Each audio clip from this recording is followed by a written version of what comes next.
Good morning, all. Two sleeps before Christmas, 12:23.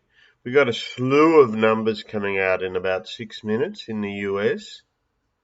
So let's go quickly through. Everything has gone pretty well as expected overnight. Those that joined us in the last couple of broadcasts would be well up to verse on that.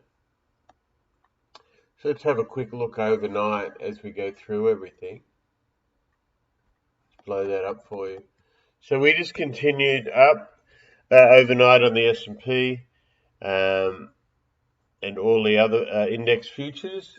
Heading into this number, you can see a spike about an hour ago. But we are just following our natural move on Murray Math. We have a bit of profit making coming going on. So basically overnight, the news that's affected bullishness is a carry on. More studies coming about the Omicron variant, comparing it to Delta and saying it's much more mild compared to it. JD, as far as stocks goes, is down big as Tencent announces plan to distribute a big portion of its stake to its shareholders. That's a Japanese stock. And if you remember yesterday, news was out, and I think Alex might have mentioned it, that TikTok is now the largest social media, overtaking Google. Oil continues up, and copper is down a tad. As far as commodities goes, we touched also on iron ore yesterday. So we see modest losses in the treasuries across the curve as the stocks are indicated higher. We have a ton of numbers coming out today, and the PCE being one of them, so no doubt that will change at some point. So overnight, let's go quickly through what these charts are doing before these numbers drop. So on the S&P, we had a quick look at the 5 minute there. But look what we see on Dow. Remember we talked about yesterday, and once this broke, our target became this median line. And what we did last night, right at the close, we touched it, and we've been tagging it all through the evening session. And we can see that there. And remember what that is. That's in your high Murray Math zone right there. We would need a replication of this, would just simply require a break higher. That's your bullish one, and that would give you new highs. As far as support, should all this hold, we have the immediate Tenkan, this is hourly, and then we have our Cajun and 50 all the way down here with a bit of a cloud twist, which we're actually just going past. So these numbers are right at a timely event right here, but we are in overbought, plus 1/8, plus 2/8. We go quickly to hourly, onto daily. So daily, as we know, this was our big deal. This orange line, the tank, and these are both flat. So it signifies a stalled market. And in a call, that can be a magnet. Remember, the flat lines become magnets. However, if they do empower, then it becomes very powerful. We saw here where it initially here, the tank, and if you go back about, 5 days ago, that was Powell, I think. It powered through it, through a flat line, but we never turned up. And so that's just replicating energy. Charts are really just a pictorial. So in the bigger picture, if you take out that spike, well, you can include it, but this becomes a massive reverse head and shoulders on a bullish situation. Overnight bearish would be what we're seeing now, just constant sell-off into the open. That's not unusual what the big players will do, because if they've got stuck with a lot of calls they sold overnight, they might have taken a view because of vol, they want this to be lower, right, at the open. So often you'll see big moves retrace just prior to the open. So our open's like an hour away. On Apple, we've seen just a steady rise as we saw yesterday. That's been expected, and we saw that vol crush there as we spoke about that, and how market makers dealt with that. PMs.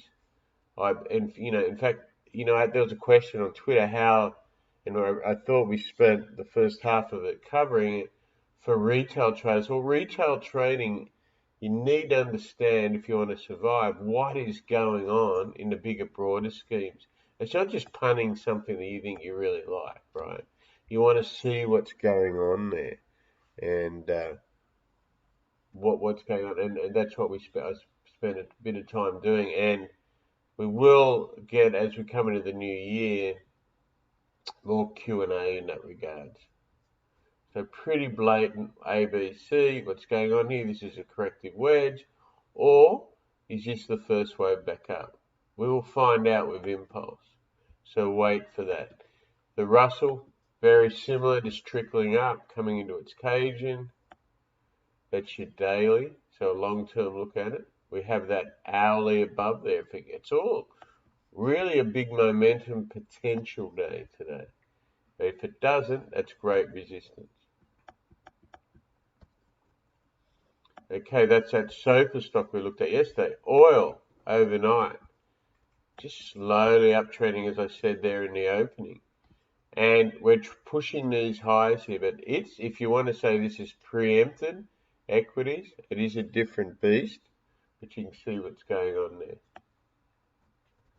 And hourly will give us a closer look. See what we're doing? We're testing these highs of the other day. If you want to bring that right back, you can see the resistance here. And we have the 3/8, which, because of this swing, we're still really only in a 5/8 on an hourly. That's just because we went sideways for so long. And here we have the 5 minutes. We can see our pivot is below. That was a spike low overnight. It came down and tested its pivot. And our R1 is all the way up here. See this bright one, red line, sorry. So that's 71.85, our R1. And that also coincides to +2.8. So that's a good selling target there on the top side. Our downside, we have the pivot, we have the top of this cloud, and S1 is all the way down here at 71.40. Natural gas overnight. Remember I said what this is about. This is all about weather models. As far as domestic production goes, we get these moves reacting to speculators on the European weather. We are domestic. We had the EIA numbers out today. We have all that on the website. Into the vortex, we call that. But you have a lot of really good information providers taking part in that. So we've come down nicely in 3 waves, but really it's one. If you want to take those to B flat, that can be construed as completing all this. See what we corrected? This high here, we are at the basis. That's your hourly chart. Again, that's what that's trading on. Okay, we have our numbers out, so let's quickly go through what just dropped. So overnight, the British pound was the strongest and the Japanese yen the weakest. Usually when you see that, unless it's Japanese data, the Japanese yen is a safe haven currency, right? So that gives you a look at rates and where safe haven or fear and growth is. So just as I bring up that data, so overnight we got gapping down AVO on earnings. We have IINV down nearly over a third actually as it receives CMS audit sanctions and withdraws guidance. So that's a big one for those playing momentum or looking for gaps on stocks. SCPL is down 17%. It withdrew its all stock offer. QDEL is a biotech down 9% on ortho clinical diagnostics. We talked about JD earlier. That's the big one, down 8% because of Tencent reducing its stake. And remember, Tencent's hot right now with the whole TikTok thing. And there's a slew of others you can find in the forum. on the downside. That's your main ones. On your upside, you have OCDX up 11%, biotech, SGMS up 9%. It withdrew its all-stock offer, as we talked about that's at SCPL. It's down 17%. They withdrew their offer. Nikolai is up 3.5% after they had a tweet showing its first customer delivery. Can't say I've kept up with that stock. I do remember when they had a truck that they pushed down a hill with nothing in it. Then their CEO founder was on a bunch of SEC investigations, and I think a sexual harassment deal. So that's all we really know there. The 10-year note was at 147 just prior to these numbers. Currencies are pretty well flat, as I said. Gold is back over 1800 now. It's trading 1807. Silver is 2287, up a tad. And Asia is pretty well up. Remember, this is Christmas trading. So, and this is 2 sleeps before Santa arrives or before Christmas. So tomorrow will be Christmas Eve. So a lot of countries already shut down, or it'll be half a day like the bond market here.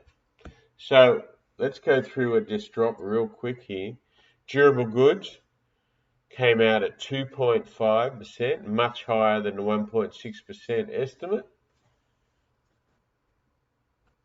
So as far as that's a very unreliable indicator. That could be a few orders can change that.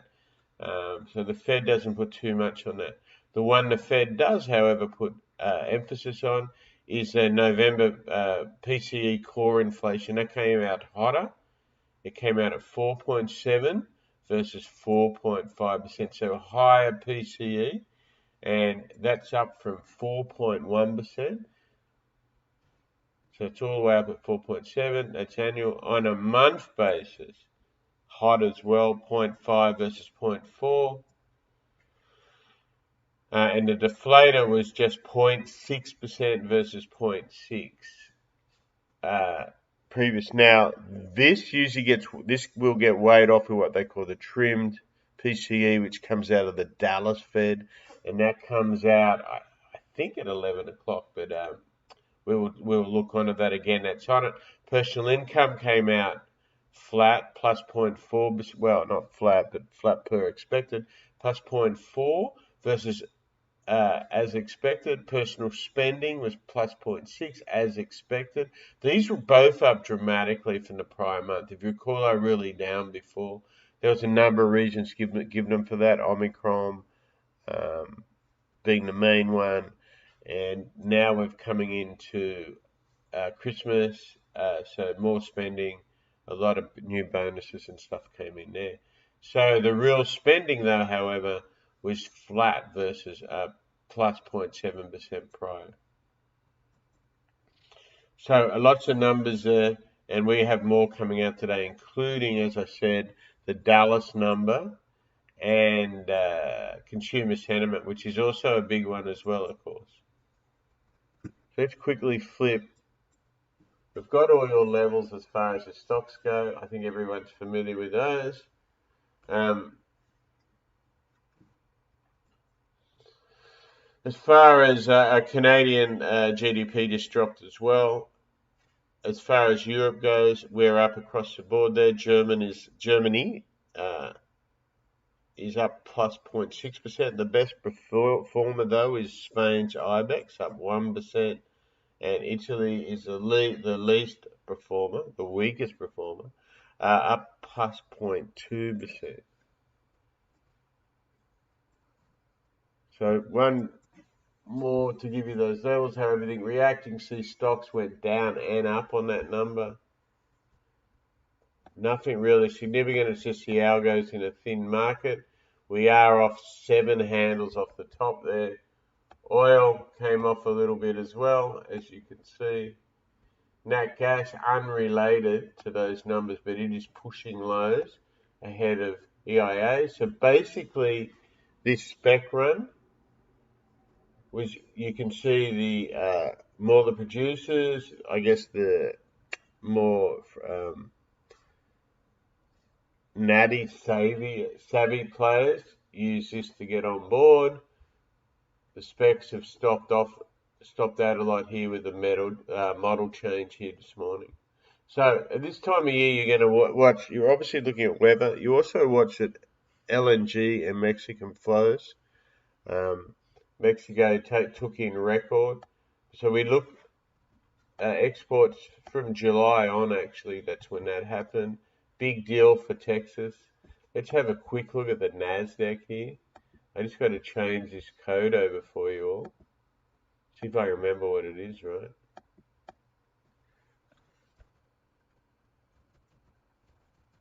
I had that changed overall. That's not what it's going to be. I'm just bringing it up. You know what? Good point. Good question. We will look at copper as well. So let's have a quick look at copper. Before we do that, that's one I'm getting a lot of interest on. So here's copper overnight. We mentioned it was down a tad. So here's your daily chart first. And we do this in our weekly, everyday. Copper, if you trade the Aussie dollar, it's very, very important for it. So here's our 240. We had that big sell-off about 10 days ago. It hit its nadir. And if you, Freeport McMoran for stock traders mimics this pretty much. So this gives you a good indicator of commodities because industrial. You can see what we did. We ran into this high from way back on the 9th. And we've created a double flop. This is one of my favorite trades. And what a lot of more your professional guy will look at is false breaks, right? So when you saw this became a great sell. And then lo and behold, that fed to itself. When it held the tank and then broke it, we then have the Cajun all the way down here at 431. This is the daily chart. So it gives you the potential here. And this is a classic ABC. The channel we watch on this I have on the weekly. If you want to take your time, go look at that. And here we are on the hourly to show you what we did. Even more clinical on the shorter term. Remember, that's the false break up there. Look where it was, overbought. That's your 8/8, and it's come down nicely through that. Here's your support though, on your hourly, right? So that's copper for you. Good question. Well, that's about it really for us. So any questions, and we'll update all the actual data on the website and the actual link for this YouTube. We'll have the rest of it. Have a look at last night's number that has the earnings that are out today. There's not many, and any more data coming out. So trade smart. Enjoy it. Take it easy. Remember, this is the second last day before Christmas, and really the last full day of trading.